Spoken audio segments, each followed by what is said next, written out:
Oh, okay. Let me accept this. All right. Well, welcome to How to Understand Your Buyer's Pre-Approval. Why is that even important? And that's what we're going to get into. So stay tuned for all of you who are watching virtually. All right. So first, I'd like to introduce myself for some of you who may be viewing this for the very first time. My name is Shymeia Lee with Fairway Mortgage. I am a mortgage loan consultant, fancy name for loan officer. My job is to help your clients with the financing of their home, unless they have cash. Well, if they don't have cash, then they need me. So here are just a few things about me. I am also a licensed real estate agent. I no longer practice. Can't do both of these jobs at the same time. That would drive me crazy. But I understand exactly what agents need and want, being that I have a background in real estate myself. I really probably need to update this fun fact. Well, how about I need to do it first and then I can update it. But as you can see, I have a sense of humor. I love having fun. I'm a firm believer that you have to laugh at least one time a day. Like you just have to get through life. You got to at least have one good laugh every single day. I love to volunteer on my free time. And as you can see, I clearly love children. So young girls are my passion. So that's where I like to spend my time when I have some extra time. All right.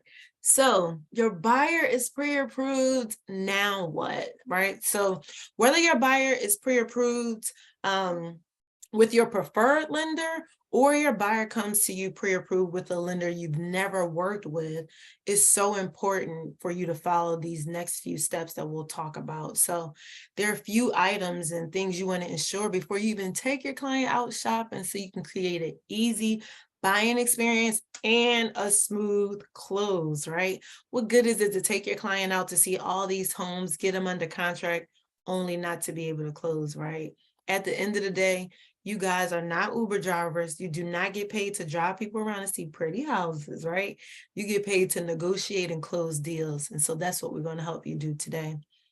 So first of all, when you have your buyer come to you and your buyer is pre-approved, you want to first find out, are they actually pre-approved or are they pre-qualified?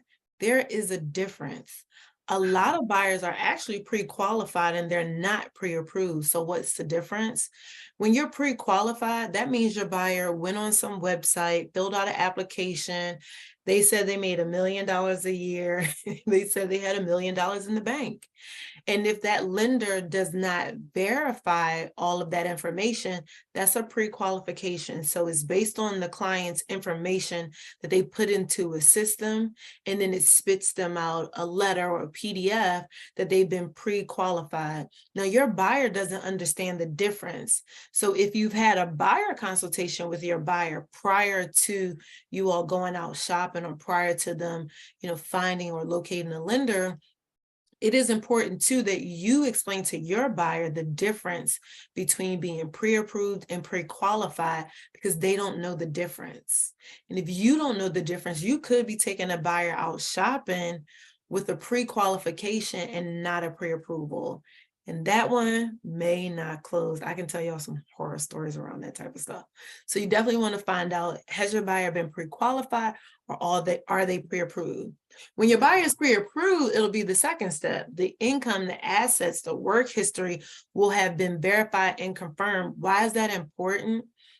Well, one, we're looking for a 2-year work history, right? And the client doesn't have to be with the same employer for 2 years, but we're looking to see that they've been gainfully employed for the last 2 years. Sometimes buyers have an employment gap in their employment. These are all good things too for you guys to talk about in your buyer consultation, right? Sometimes a buyer may have been with a company for 1 year, let's say, and then for whatever reason, I hear like, well, I just felt like taking a break. I'm like, did your bills take a break? How did you take a break? But they wanted to take a break. And depend on how long their employment gap is, your buyer may need to be required to stay on their current job for at least 6 months. And so if that information is not disclosed to the lender or the lender doesn't verify that, your buyer could get into contract, and once they get into the underwriting process, the underwriter will find that out, that the buyer has this huge gap and hasn't been on their job long enough so they don't qualify. So it's important that even the work history has been verified. Again, something you can catch in the beginning during your buyer consultation, but these are things that have to be verified and confirmed during pre-approval. Their income, want to make sure that their income has been verified. You have people who are in different industries that may work 2-3 jobs, right? Especially like nurses or those in the medical field, they typically hold 2 or 3 positions at 2 or 3 companies, right? We can't always use all of that income. And if your client, I had this situation recently, wasn't my client. I had to help save a deal that another lender didn't do their due diligence. The client had 4 different employers. She really could only use 2 of those employers, but the previous lender used all 4. So of course she has this enormous amount of income. He pre-approves her because, well, he really pre-qualified her, but he says she was pre-approved. He pre-approves her for $800,000. When I tell you guys, when I had to jump in and help save this deal, this lady was only pre-approved for $238,000. OMG. That is a OMG. It was like, when I say everybody's jaw dropped to the floor, he had her under contract for at least a whole month, no movement, nothing happened. By the time the file gets to me and I'm trying to help save it and comb through everything, he had never even pulled her credit. Like, how did you, it was so many things. I don't want to go deep, but this is why it's important for you to first understand, especially if it's a lender you never work with, right? Because your lenders, you know their process. You can pick up the phone and ask questions, but if you're working with a lender you never work with and the client comes to you, I'm pre-approved, you really want to do your due diligence to find out how they were pre-approved. Because at the end of the day, yes, we're here to do a service, but this is a business. You don't get paid if your client doesn't close, right? And so all the time and energy that you've invested into getting them to the table could now just all be for nothing because the lender didn't do their due diligence. So you want to make sure income, assets, work history, everything has been verified and confirmed. Why assets? We want to make sure the buyer has the money to close, right? Also, something you guys want to talk to your buyers about in the buyer consultation, because sometimes we'll have buyers who have the money when they get pre-approved with us, and then they go on vacation or they had a birthday party. I can't tell you how many reasons, but really excuses that we have gotten. What happened to your money? Oh, I had a birthday party and I had to spend my money. I'm like, Oh, you wow. could have had a birthday party in your new house. Like, so just things like that, right? You want to make sure all these things have been verified and confirmed. You also want to find out the pre-approval amount. Is it the buyer's maximum purchase price or is it what the buyer's most comfortable at?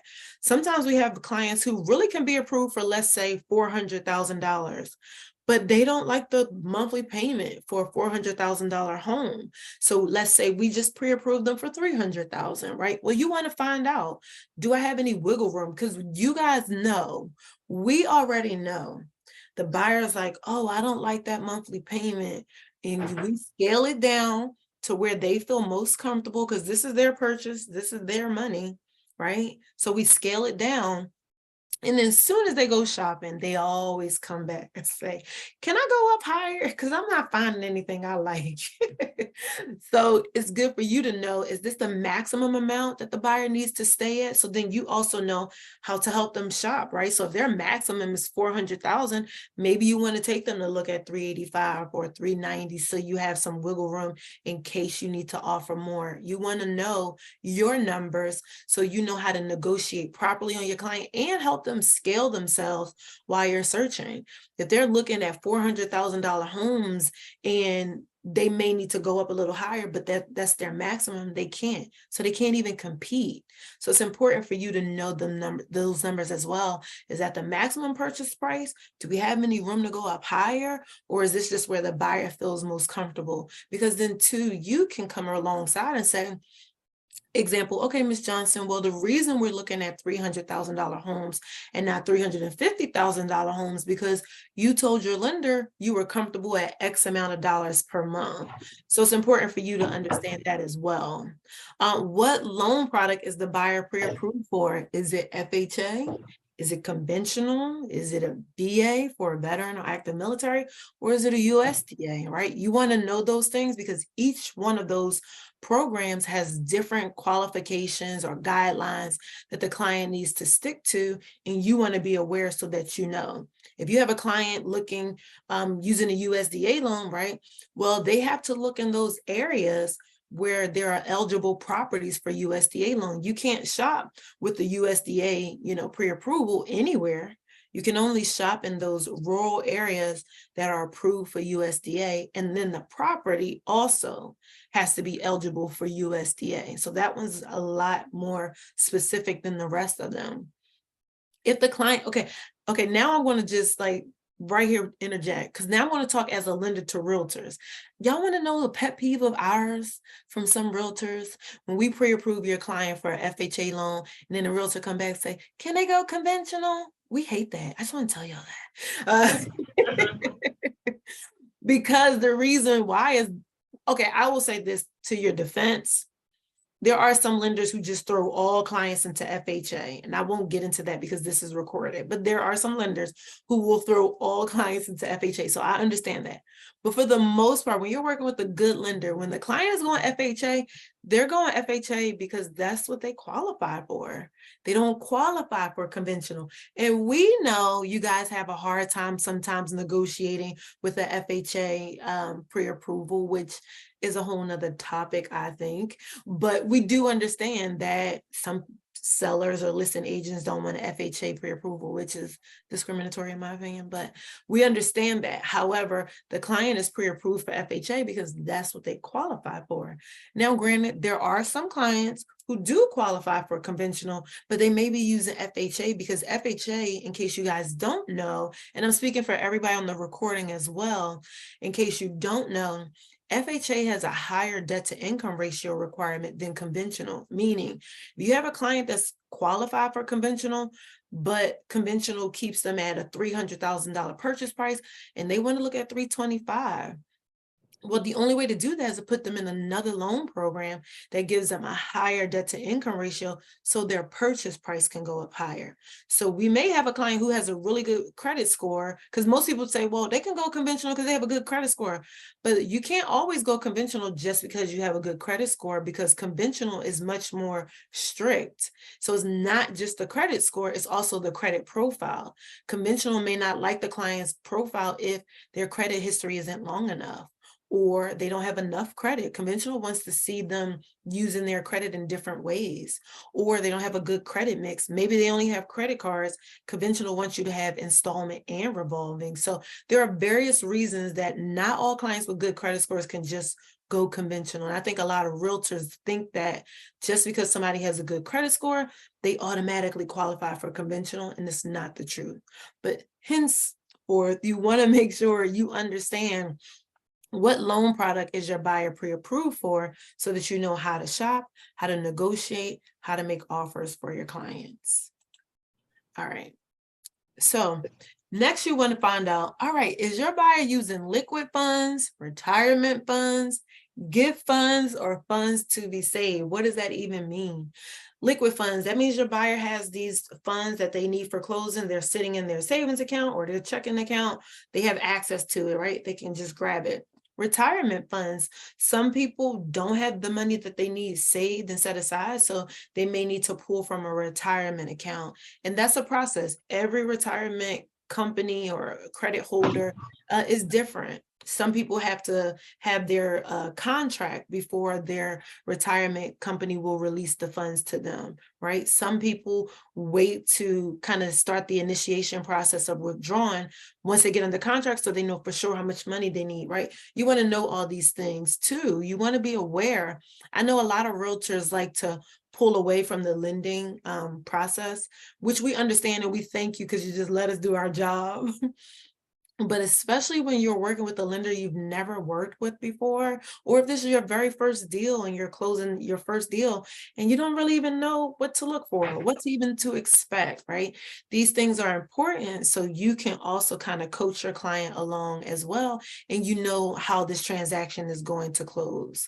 So you definitely do want to understand all this. Gift funds. Gift funds is when your client may be using a close family member who's helping gift them the funds that they need for closing. Maybe your client doesn't have all the money saved. Maybe they don't have money in their retirement account, right?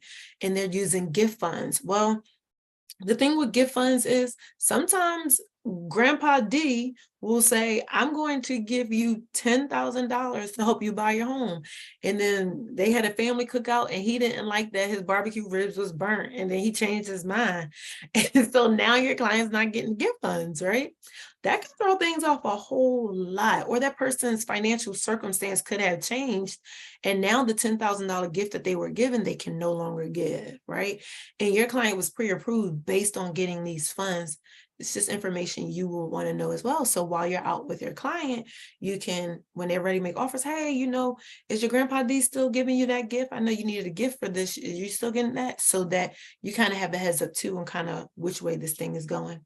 Or funds to be saved. Sometimes we can pre-approve your client on funds to be saved. Let's say your client is maybe $3,000 away from all the funds that they need based on our estimate and their pre-approval. We might have a conversation with your client and say, hey, you need $3,000 more. And they say, you know what? I can save that on my next 2 paychecks. You know what I mean? Or I'm getting a tax, refund. And when that comes in, I'm going to use that, right? You want to know these things too, because most deals fall out for 2 reasons, 1 or 2 reasons. Either the client doesn't have the funds that they said they had. Well, actually, there's a lot more reasons, but these are 2 main reasons. But either the client doesn't have the funds that they said they'll have or have. They spend them for whatever reason or don't ever get them, or they just lied about it, or the lender didn't do their due diligence. There are other reasons, but those are the 2. So you want to make sure too, we're securing your commission as well, right? To tell you don't count your commission till you get to the closing table. But to secure that, you want to make sure your buyer is prepared and they totally understand. Now, every lender is not the same. Me personally, I work very closely with my buyers. So we're usually in constant communication. Even if I'm not talking to you, I'm talking to the buyer. We're running numbers. We're going over scenarios. I'm checking in. Hey, I know, you're pulling from your retirement. You still using that? Okay. Hey, I know your Grandpa D was giving you $10,000. He's still going to, okay. We're checking in, but not every lender does that. So you want to be aware. So if the lender's not checking, you can check. Right? Is your buyer using down payment or closing costs for, their transaction? Have they been approved for it? What does that even mean, right? There are some lenders who have in-house programs, right? And they may qualify your buyer for an in-house program. And all programs have stipulations. So you can't just get a program because it's your first time buying a home. A lot of buyers think that, but it's our job to help educate them that that's not true. You don't just qualify because it's your first time. I always tell people, if that was the case, everybody would buy a home if that was true, right? So it's more qualifications for that. Sometimes the in-house programs, they have different qualifications. And I've seen deals unfortunately fall through because the lender didn't make sure the client was actually approved for their program, right? I'm going to let you use this program that we have, but they didn't actually do their due diligence to make sure the client is approved for it. So when you find out that your client is using a program, you also want to know, okay, are they approved for it? Right? So like we all know, or maybe we don't know, because some of you may not know this, but the Maryland Mortgage Program is our state program for Maryland. As long as you qualify, you can use that throughout the entire state of Maryland, right? Once we find out your client qualifies for it, we already know your client's going to get the funds, right? They still have a process to go through, but there's a checklist. Do they have the credit score? Do they meet the debt to income ratio? Do they meet the income restrictions? And then we know your client can qualify for it. But then there are some programs that are based on an inspection or something like that from home, right? So there are other things that need to be checked before the client can actually use those funds. And so that's what you want to know, like what are the conditions that have to be met for this client to get those funds? Because if not, sometimes programs run out of funding. And if the program runs out of funds, your client doesn't have that money now to close, and maybe they really needed that program to close. So you want to know, is your buyer using any down payment or closing cost programs so that you can ask anything you need to be aware of. You may need to be aware of how much time do we need in a contract to close with this program, right? Most agents are writing like 30-day contracts. Well, some programs require 45 days. If you're looking in DC and using HPAP, the HVAC program, you need about 60 days to close that one, and then there are some programs like the Maryland Mortgage Program, you can close in 30 days. So, but you want to know that. So when you write your contract, because of course, we know you guys want to be aggressive when making your offers. And sometimes being aggressive is having a quick close date, right? Well, it wouldn't be advantageous if your client is using a program, and then it can cause for issues later on when you need to go back to that seller or that listing agent and ask for an extension, or they feel like you did a bait and switch. You didn't tell us your client was using this program. You know how you guys kind of know how that sometimes can go. So you want to know those things, right? Is there a debt to income ratio requirement? You want to know that because, again, if their purchase price is at the top of that debt to income ratio, there's no room to go any higher. They can only go lower, no room to go higher. You need to know that. Because again, if your client is using a program and the debt to income ratio is, let's say, 50%, and your client's pre-approved at 400,000 and they're at 49%, well, you already know, well, we can't be aggressive when we're making an offer on a $400,000 home because we don't have any room. We can't offer 410. You're not going to qualify for your program anymore. So these are just things you want to know. HQS reports. So in Baltimore City has a program where it requires a HQS report. Prince George's County has a program that requires a HQS report. You want to know that as well. Pretty much a HQS report is required by some programs for the property. So when your client gets under contract, you guys will schedule them to have a home inspection, and then the program wants you to have an HQS inspection. They happen simultaneously, so it's not like two different times. When your client is having the home inspection, the home inspector will also do the HQS report for you at the same time. Most of them do charge you like probably $65-$75 for the HQS, but you want to make sure your client is aware that it will be additional costs, and let the inspector know that you need the HQS as well. Some inspectors are not familiar with HQS, so if your client is using a program that does require HQS, it's really advantageous to use an inspector that is familiar with the HQS report and its process. And so pretty much the program required the HQS report. It has pass-fail, it has like 92 items on there. It sounds like a lot, but it's not that many. Well, 92 is a lot, but when the inspector goes through it, it's really not that bad. It's kind of like every room they go through, they have to write pass or fail. With any of the safety items fail, the program requires the seller to complete those repairs on behalf of the buyer, or the buyer does not get the funds. Even if the buyer qualifies for the program, if the seller is unwilling to repair any of the HQS items, the program does not release the funds. So that's important to know. And it's important to know when you're making an offer, or for you guys who are listing properties, if you get a pre-approval, right? It's good to know that. The reason why is because when your client has the HQS report not qualification, but they have to have it for the program, think about it. That seller is going to be hit up 3 different times possibly in the transaction. Meaning the client has a home inspection, let's say repairs come back and they want to request repairs from the home inspection.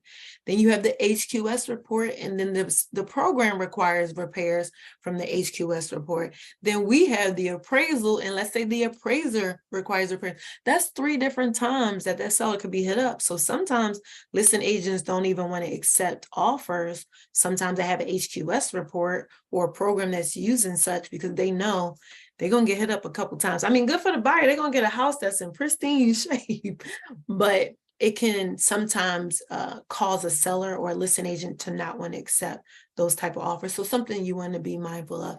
And then income restrictions, right? Some programs have income restrictions. It's important for you to be aware of this too, because I feel like, and I've heard this too when I was practicing real estate as well. A lot of times when a real estate agent gets a client or a lead and they're super excited, especially when you're new, you're hungry, right? You see everybody else in your office producing and you're like, that's going to be me one day. So you're excited, you get a lead, somebody's ready. And then you're just so excited to share all the knowledge that you have that sometimes real estate agents can make all clients feel like everybody gets a program. And it's not true. Right? Because there are qualifications. And some people just don't qualify because they make too much money.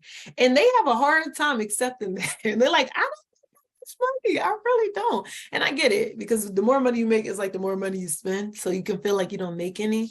But some clients don't qualify because maybe they make too much money, especially if you have like a husband and wife or two people on a loan, you combine them together, they're really over the income restriction. So important for you to know that, because sometimes clients can come back to you and say, well, I thought you told me I could use a program, but the lender said I couldn't.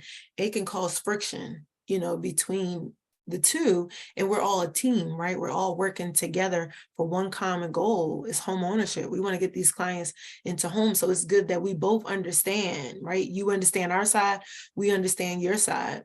Me personally, I'm always sharing you guys' side because I know your side and I always got y'all back. So I'm always making sure the client knows, like, hey, you want to see houses and you're not pre-approved, go to open houses. Your realtor don't get paid to drive you around. Nobody want to be driving you around for fun. So I always got y'all back. Speaking of that, is seller credit required for closing funds, right? Sometimes we have clients who don't have enough money and we are obligated to talk to them about seller credit. But in doing so, I'm always preparing your buyer that seller credit is definitely an option, it's not a guarantee, especially in this market right now. Inventory is low, right? We're in a spring/summer's market. We know that it's like a seller's deal right now, right? So I mean, not saying it can't happen. We're seeing it still, but it's definitely not as robust as we were seeing in January, right? Them tables have turned. And so I'm having that conversation with your client as well, right? But you want to know that. You want to know, because when you're going out to see a property, you can set proper expectation with your client. Like, what's today? I thought today was Wednesday. Today is Tuesday, right? Well, we know most of the homes come on the market on like Thursday and Friday because they're ready for the weekend. Well, if your client is pre-approved and they need 3% seller credit, you're going to be able to help them know, like when they see the home that pops up on Friday and it just came up in its hours that it's been on the market, and they say, oh, I'm going to make an offer on this one. And I need that seller credit. And you're like, pump your brakes. This home just hit the market. They are not interested in seller credit. You can have that conversation. You can set the expectation for your client because they don't understand. I can't tell y'all, like when I talk to clients about seller credit, they are super excited, like, oh, free money. It's like, yeah, but it's not that simple. There's definitely a strategy around it. And I'll talk to them about different strategies, but I always send them back to you guys. Like your realtor will let you know if a house is good for asking for seller credit or not. They'll set the expectation. So you want to know, when your client is pre-approved, is that lender pre-approving them based on them getting seller credit? And if so, how much? Are they to get 3%? Are they to get 2%? Do they need 4%? Or do they only need $2,000, right? You want to know those things so that you know how to properly negotiate and place offers. Are there any reserve funds needed for closing? A lot of realtors don't know what reserve funds are, so I'll explain it to you guys. Reserve funds, sometimes clients need reserve funds to close. And what it simply is I'll just explain the definition, but reserve funds is the monthly payments. So example, let's say someone's pre-approved and their monthly payment is $2,000. If they need 1 month of reserves, they need $2,000 saved and set aside. It is not their closing costs, so don't misconfuse this with closing costs. It's not closing costs, but it's money that the client has to show that they have saved or have access to. So it either needs to be in a bank account or they can use retirement funds to show proof of reserves. Reserve funds cannot be gift funds. It cannot be seller credit. It cannot come from programs. It can only come from the buyer. It can only be saved inside of a bank account or in a retirement account. And the reason for reserve funds is studies show that most first-time home buyers default on the first 2 mortgage payments. So we're in May. All of our clients closing in May, their first payment won't be due until July, right? So the first payment will be July, the second payment will be August. So studies have shown that most first-time home buyers default on those first 2 payments, so July and August. So they closed in May, they didn't have a payment in June, they didn't pay July, they didn't pay August, right? So that's 4 months that has gone by. So what happens with that is when we pull something called desktop underwriter, which just basically lets us know if your client will actually be approved, right? That's another one. I should have put that in here. You definitely want to find out, did the lender run DU, which is desktop underwriter. Again, desktop underwriter lets us know if a client will be approved or not. Remember, this is a pre-approval. Their final approval actually comes from the underwriter. You don't really get that until you get under contract. So DU helps us understand what the underwriter is going to condition for and what the underwriter is looking for. The underwriter also reviews the DU that we've ran as a loan officer to make sure this file will work. However, I will tell you this, some people can manipulate DU, right? So that's all integrity, but for the most part, you want to ask, did you also run DU, desktop underwriter? So put that in your notes because I should have added that. I'm going to add that to the next one, I promise you guys. But reserve funds will sometimes be needed. So when we run desktop underwriter, it'll tell us this client needs 1 month of reserves. This client needs 2 months of reserves. If we have clients buying multi-units, like 3 and 4 units, they automatically need 3 months of reserves. Again, reserves are not closing costs. It's not money the client has to pay, but some clients may need to save it because they might not have it. So let's say, example, your client is using seller credit, they're using a program, and they need $5,000 out of their pocket, but then they need an additional $2,000 for reserve funds. Well, your client now needs $7,000. Only 5,000 of that 7 is for closing costs. The other 2 is just to show I have my first month's mortgage.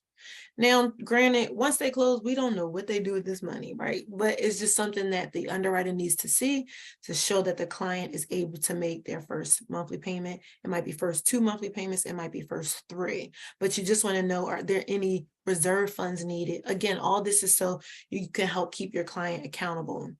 Location restrictions, that comes with a lot of programs, whether it be down payment and closing cost programs or loan programs like USDA, right? USDA has location restrictions.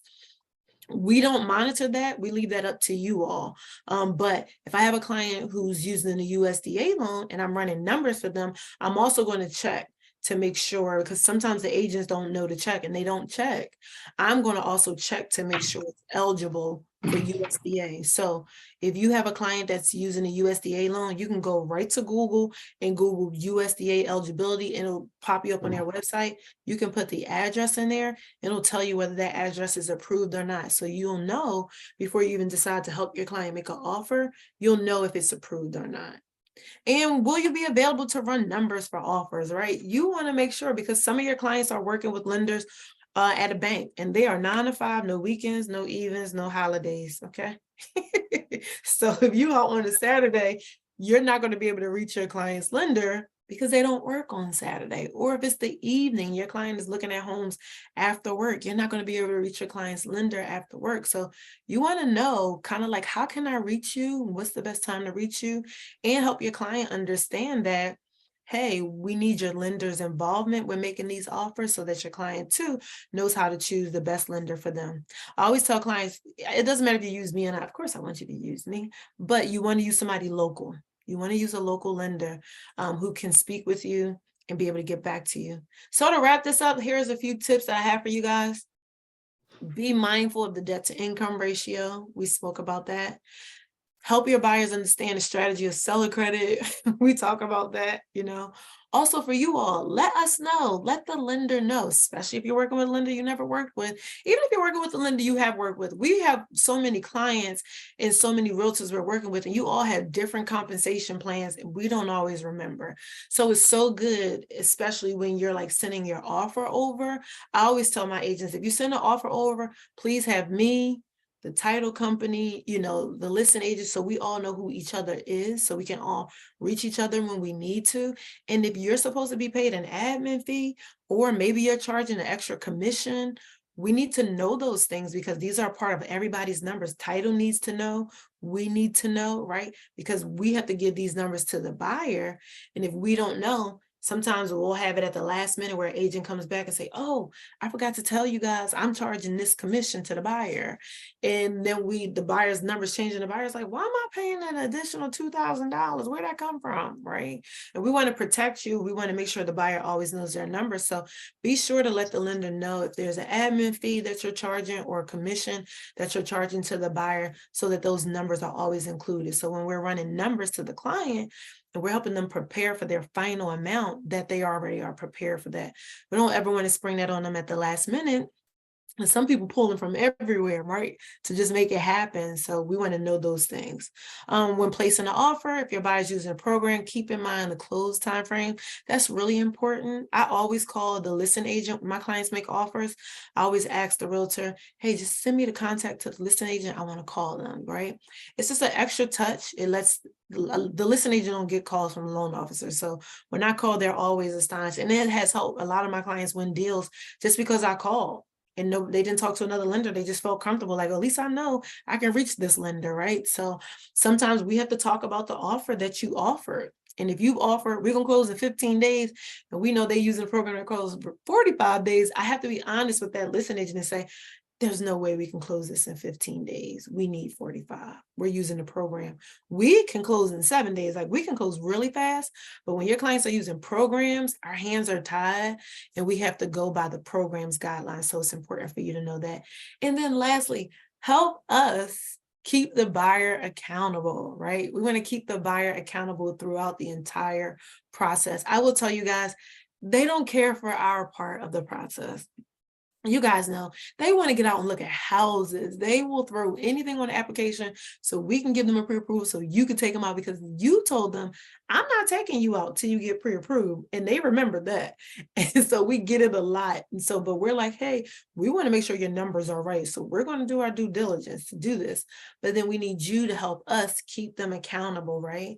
When they're out shopping, help them stay realistic with their expectations as far as their numbers, making sure that they're not splurging and spending money, or, spending their savings. I can't tell you guys all the crazy stories, but we just need you to help us help them stay accountable, because at the end of the day, we all have one common goal, which is to get the client to the closing table, get you guys closed, and then on to the next. So I placed all my information up here. I don't know if you guys want to do question and answers. I'm open to whatever, however you guys want to flow. Yep. What questions do y'all have? Let's see. I did have some questions. So what I know about the down payment assistance programs in our area, but what closing cost programs are there? Or popular ones, I'll say. Yep. So the most popular one is the Maryland Mortgage Program. After that, Baltimore City has a lot of incentives that people like to use, but of course that's specific to Baltimore City. PG County has the Pathway to Purchase.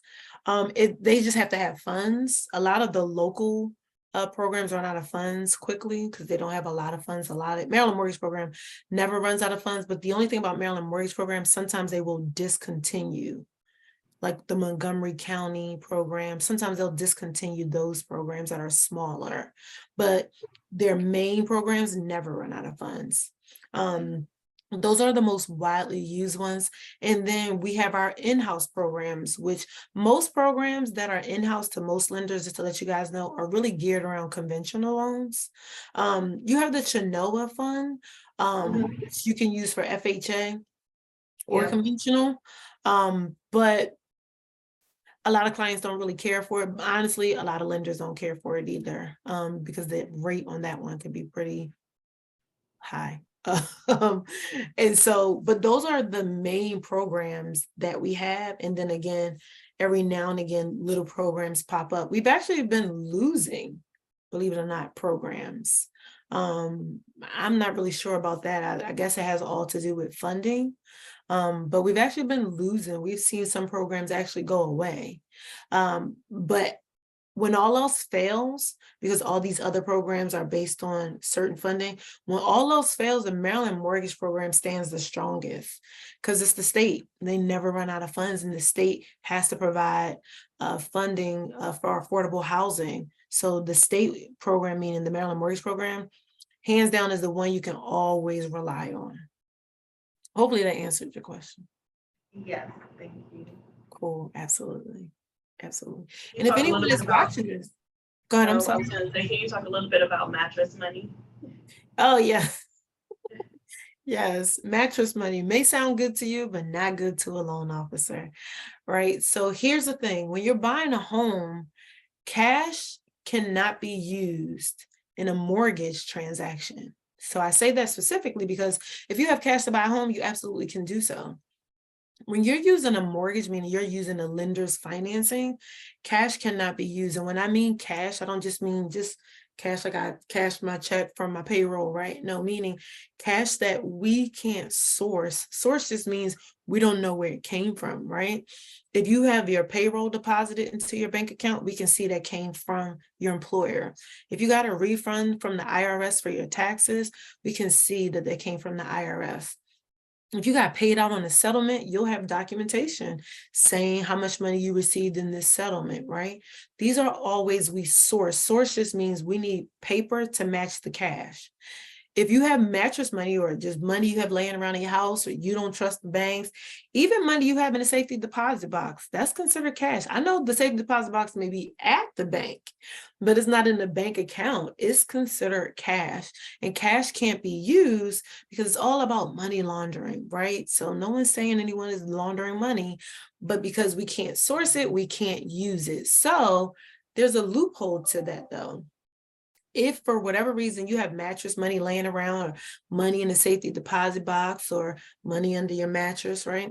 And you want to use it, or you need to use it for your closing costs, the best thing you can do is quickly get it into a bank account. So deposit it into your bank account, checking or savings, but then it has to season there for 60 days. We need 2 months to go by for that cash to sit there, right? The reason that is because when you are going through the pre-approval process and when you're under contract, we're going to ask you for your 2 most recent monthly bank statements. So we're going to go back 60 days.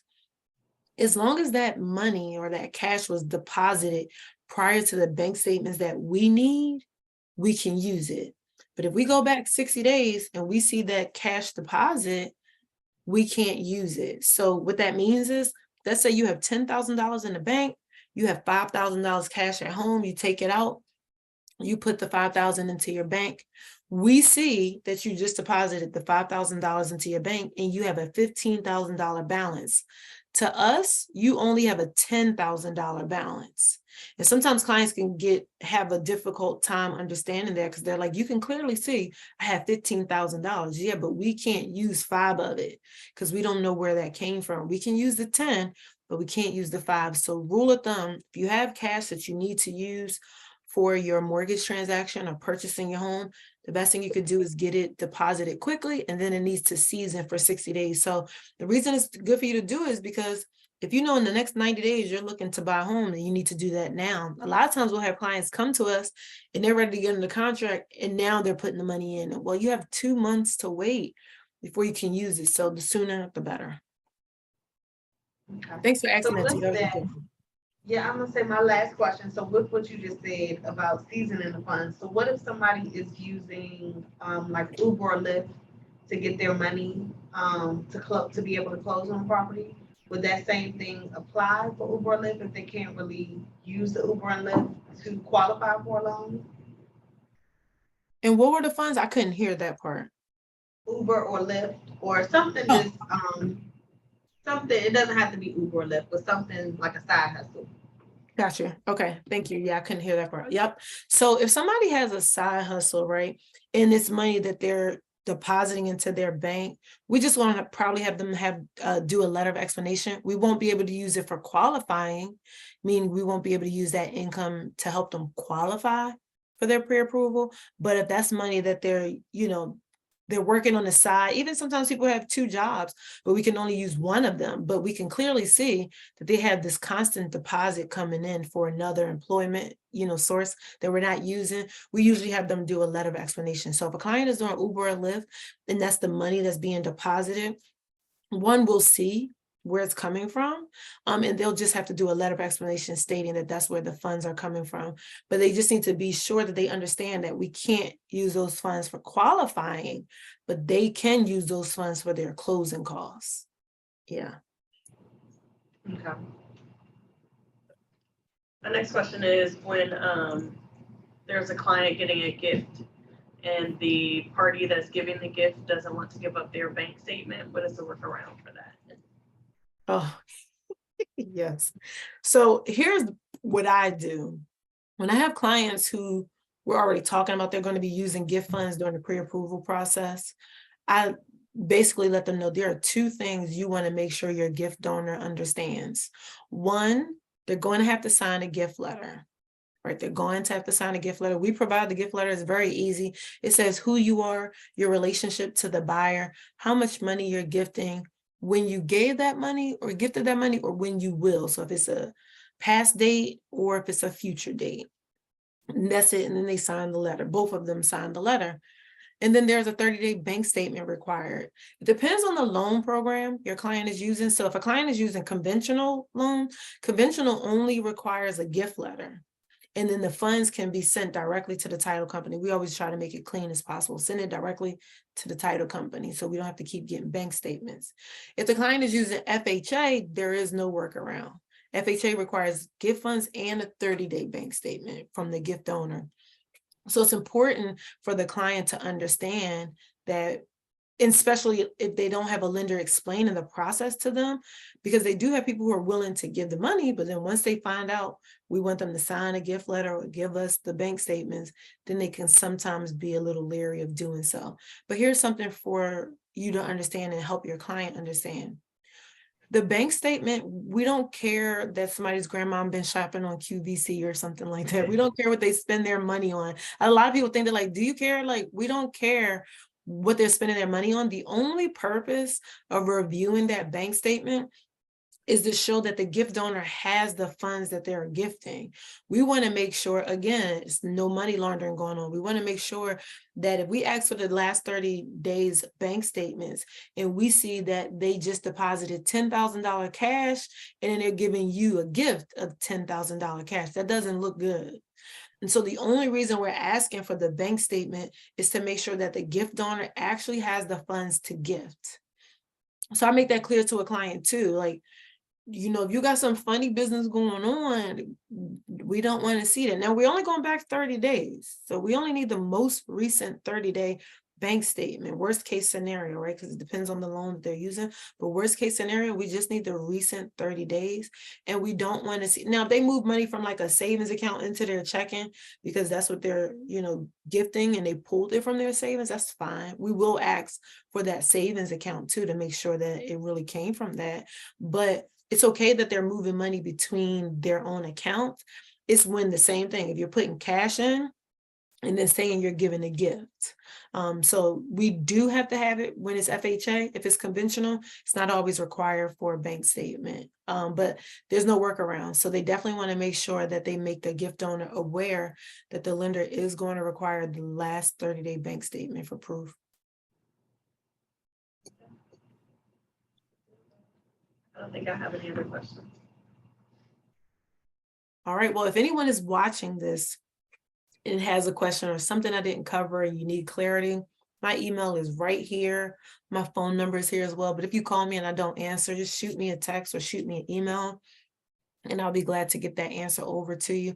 Thank you guys so much for having me, as always.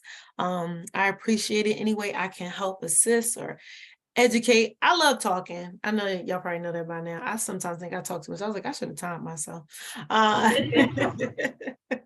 But I love to educate. So any way I can be of service to anyone here in the office, please don't hesitate to reach out. Thank you so much, Mia. Thank you, Have an guys. awesome day. Thank you, ladies. You too. Enjoy your lunch. I'm about to go get something now. Yeah, all right.